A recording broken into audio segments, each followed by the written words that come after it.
Ram Charan, welcome to Everyday MBA. Now, you say that most 21st century companies still try to compete by adhering to the obsolete rules and norms established last century, back in the 80s. How does this mindset hold companies back today? So, Kevin, for 100 years, and mostly in the last 50, our whole thinking, acting, strategy, business execution is based on mass production, mass marketing, mass advertising, all that began to change in 1997. Amazon demonstrated you're going to treat market of one and not a mass market. You're going to personalize it. You're going to individualize it. You're going to do innovation for each customer. And it will be, as Jeff Bezos has said many times, faster, better, cheaper. Convenience for the customer, innovate for the customer. Now, we have this history for 1,000 years where a corner grocery store did that locally. They knew the customer, they knew what they preferred, they knew the name, they even gave them some credit. If the children went to buy something from the store, they took care of the children rather well to build a brand. You cannot do that without the use of algorithms and digital technology for 100 million people, 300 million people.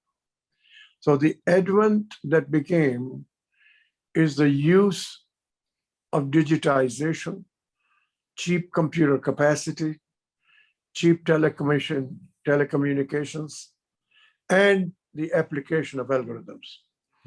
Algorithms have been here 95% before the end of the 20th century. The most important was invented in 1763 by a priest. Gallup poll is based on that.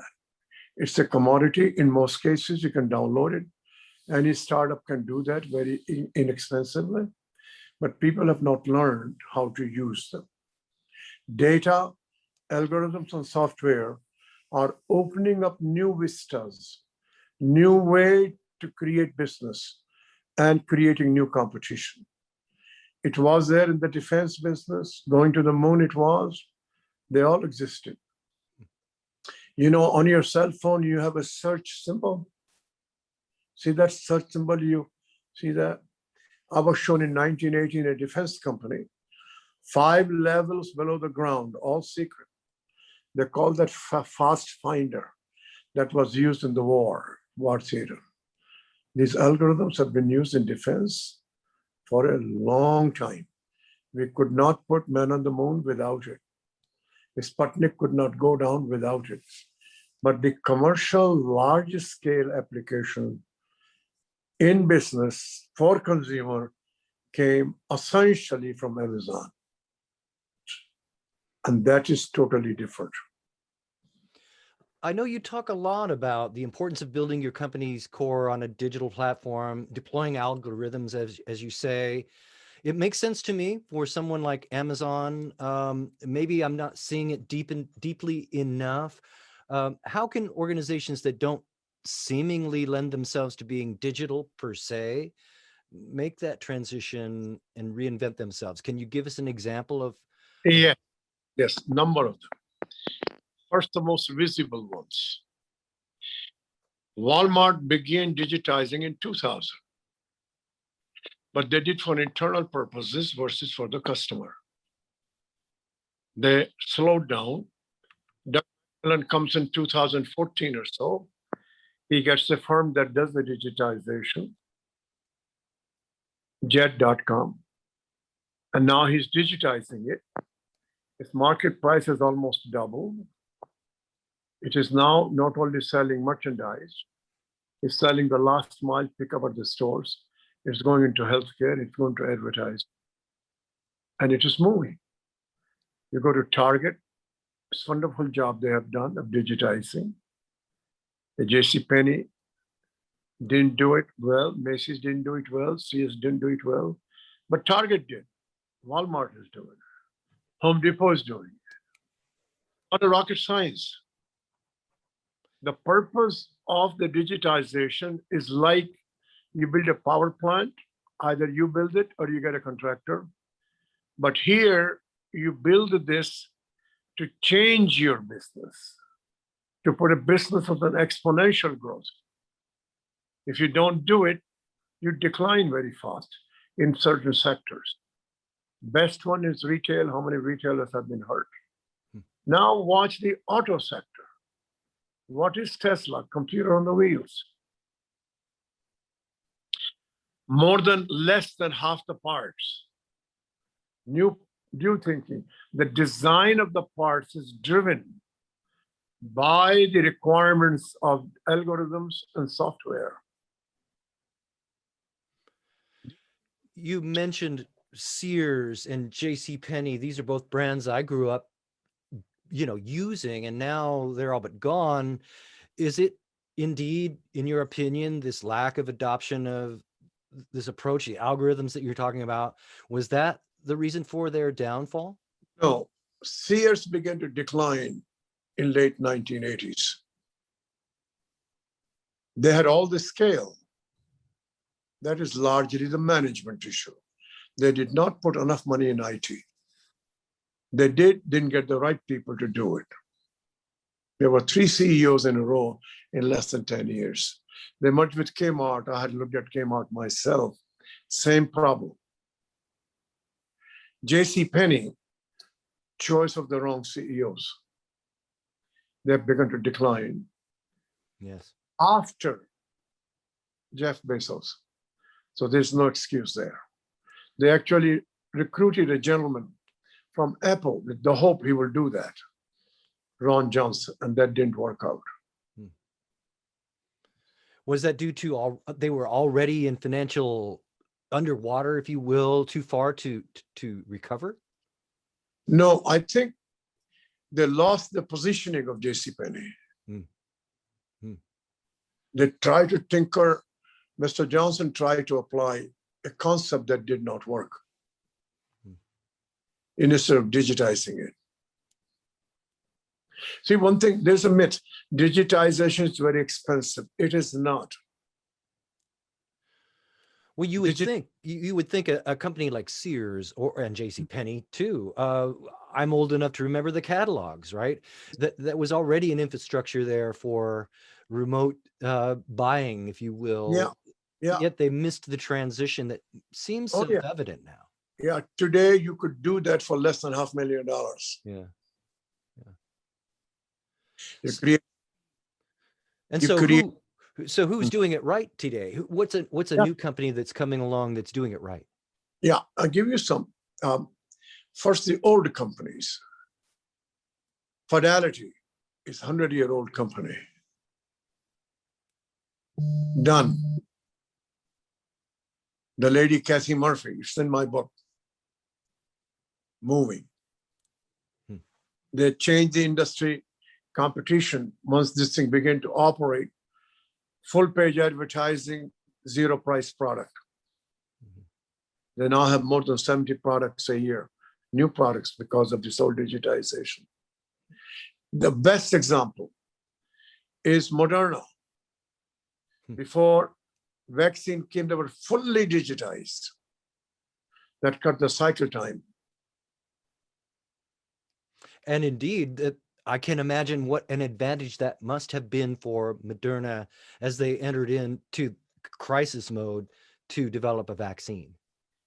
Kevin, they made the real decision in 2 days. Yes. Interesting. And you talk about then the need to you talk about the need to embed speed in decision making. Absolutely. And so Moderna is a prime example of that. Yes. And that's why they got it done in less than a year. And they're now on the way to the variants. And I have no doubt the variant will be done in 8 months. It will take 8 years. And, that will be the new norm moving forward. Expectations will be now that development be that rapid moving forward. Yes? No, It has been established that the cycle time, speed are being improved by a factor of 10. So, for example, give you an old one, that in the 50s, no, in the 60s, it used to take 86 months from the concept to the car to the consumer.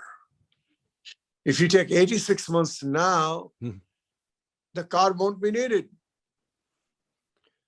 I have to agree with you. I know I've been frustrated at the news of some of the major car makers announcing they will have electronic vehicles, I don't know, by 2030, 2035. That seems an awfully long time. Is there any reason why those products can't be delivered faster? Watch Volkswagen. It'll be much earlier. Hmm. Hybrid is moving. Toyota has it. The key there is the market need in volume growing at the same speed. The technology is here. It's been shown. It's not perfect, but the market has to grow and then be having a nice pressure of climate to reduce carbon.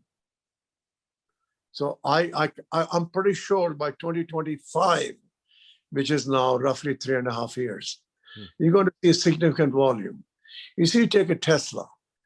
Tesla next year will deliver 2 million cars. I have no doubt. That's significant. And the 2 million cars is close to 100 billion. It will be profitable. It'll be a cash generator.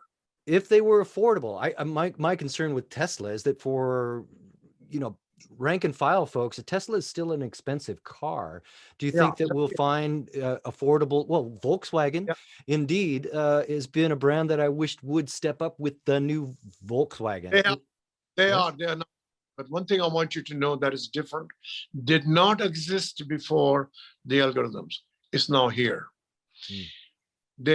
Because of software and because of algorithms, more you grow in revenues, higher the gross margin.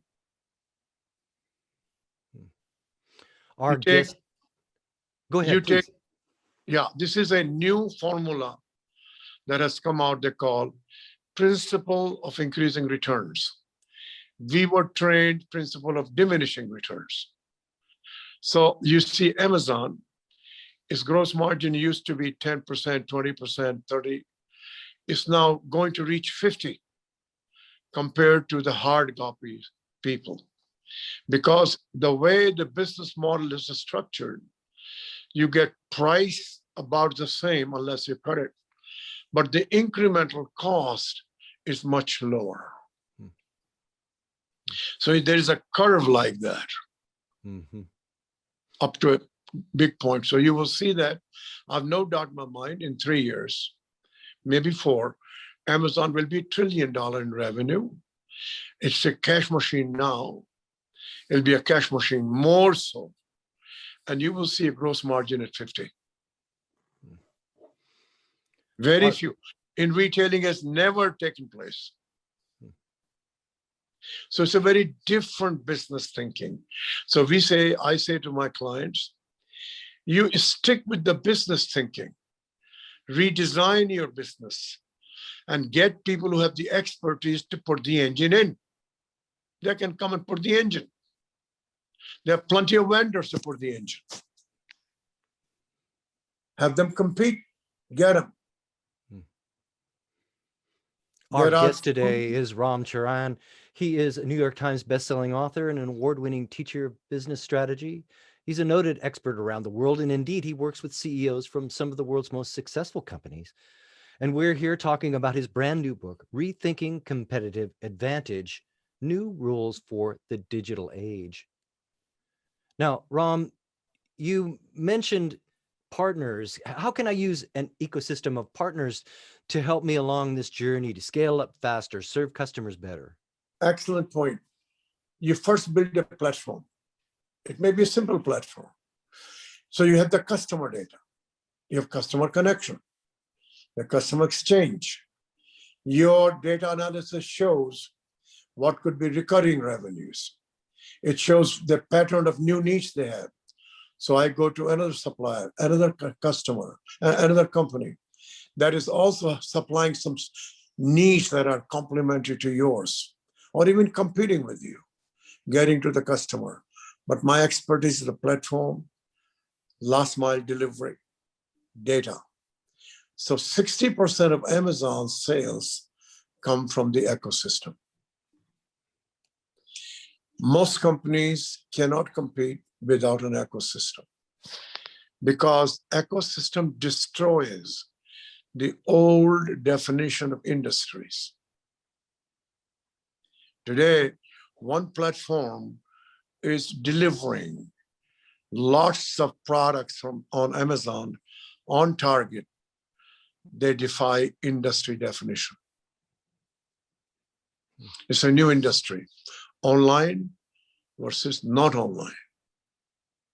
Not online, that is offline, they're still bound by the industry.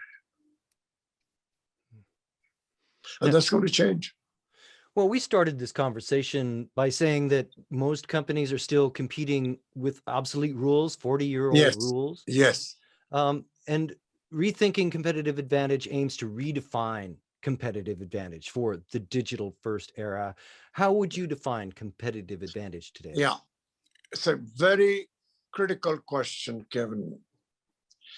You always go and observe the final user and the customer. Why this customer prefer somebody and not others? On a sustainable basis, on a deep analysis basis. Work backwards from there. What is it you do differentiated from somebody else's product and service the customer buys? A digital engine is helpful. It may not be a differentiator, but what you do with this output is a differentiator. In the case of Amazon, logistics, last mile delivery, use of data is a differentiator, decision-making differentiator. Scale has become a differentiator. They can have a dynamic pricing, subscription pricing. They are now in lending business. You are a supplier. They know your need. They know how you pay, when you pay. So when you lend them and they deduct every 2 weeks from your supplies, you have a zero non-performing loan. Cannot do without digitization. But they discover something else, Kevin. Yes. And that is, this was defensive. If I don't do, I will decline. But look at the other side. You can create your market value 10 times. Because consumer data. So you're now penetrating the global boundaries, industry boundaries. If the customer getting the right price, right time, convenience, a portion of their time is to buy online. Adobe used to be selling multiple $1 million packages. Shantanu Narayanan went through hell to convince we're going to get to the individuals. Its market value at some point before Krishna came in as CEO of IBM was larger than IBM. And at one point, Steve Jobs nearly killed Adobe because they did not want to use its output.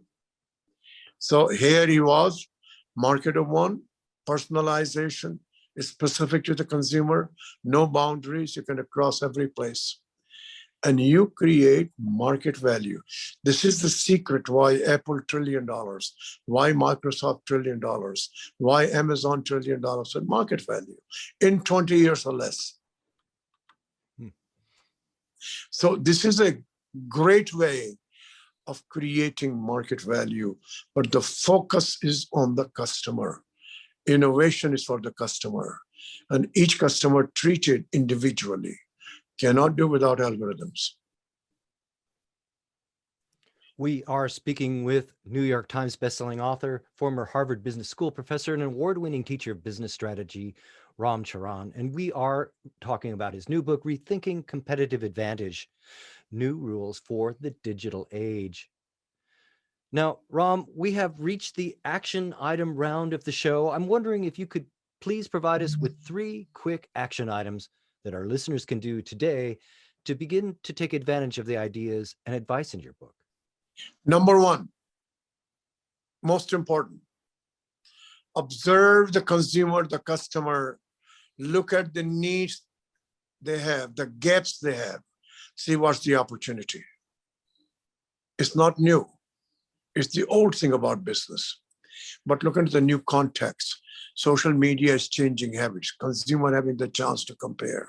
They can get anything from anywhere. World is the oyster. We now have 60 million kinds of objects, customers in retailing you can choose from, but you have to be guided. You have a Netflix. Number 2, go and learn. It's not a rocket science. You don't have to learn the details, but learn what the application of algorithms and software can open new opportunities, new markets, new needs. And number 3, re-examine your business model, money making, and see your competitive advantage is for the final customer, speed, agility, personalization, higher scale, it has lower cost, higher margin. Go to the basics. And one more thing, these people manage their business on cash per share, not EPS per share. Cash is cash unless there's a fraud. And they all are cash machines. Ram, it's been great speaking with you today. We're almost out of time, but before I let you go, one last question. Over the last year or two, we've seen a lot of disruption and change. What should CIOs, executives, and business owners be thinking about now and strategizing for in order to be prepared for the world in 5 years' time? See, I usually sometimes joke about this. In India, you have astrologers, they predict. Algorithms do predict. You got to build your infrastructure ready to move instantly.